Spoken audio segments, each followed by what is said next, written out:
Hello. We start in the United States, where President Trump has called on House Republicans to vote for the release of government files relating to the sex offender Jeffrey Epstein. The reversal from his previous position came in a long post on social media in which Mr. Trump said it was a Democrat hoax perpetrated by radical left lunatics. He said the Republicans should vote to release the files because, quote, "we have nothing to hide." The major shift in Trump's stance comes as potentially dozens of Republicans signaled they were willing to break ranks and vote for the release of the documents. The House is expected to vote this week on legislation that would compel the Justice Department to publicly release the files. Well, Donald Trump has consistently denied any wrongdoing in relation to Epstein. Speaking to reporters ahead of boarding Air Force One back to Washington, the president again blamed the Democrats. So they're using Jeffrey Epstein as a deflection from the tremendous success that we're having as a party. Well, The Guardian's Washington bureau chief David Smith says it's quite the U-turn from President Trump. I assume it's because Donald Trump could see which way the wind was blowing.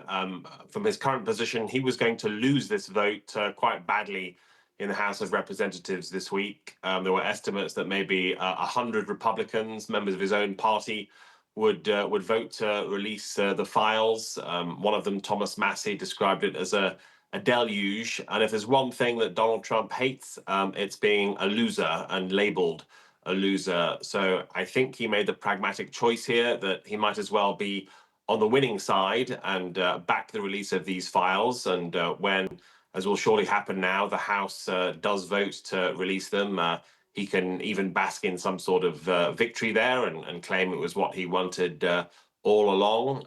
We'll see what happens after that. But to me, this looks like Donald Trump making the pragmatic choice and choosing his least worst option. Meantime, we also have a big press conference coming up on Tuesday with some of these members of Congress, including Marjorie Taylor Greene, a Republican who has turned against Trump on this issue, and that's a major subplot here. Trump spent much of the weekend denigrating her and criticizing her rebellion on this and other issues, calling her Marjorie Traitor Greene and so on. She says she's mystified as to why Trump is opposed to the release of the files because she says she's spoken to victims, and actually Donald Trump does have nothing to hide. They're not accusing him of wrongdoing. That might lead to speculation that perhaps he's been suppressing the files because of others who are in there, maybe allies of his. We shall have to see. But yeah, we're expecting the House vote this week. Then it will go to the Senate, and if they approve it, as they now might, given Donald Trump's change, it would go to Trump himself to actually sign for their release. I know journalists have tried to contact the White House about this in the last few hours, and no official response on whether he would indeed sign that document. David Smith of The Guardian.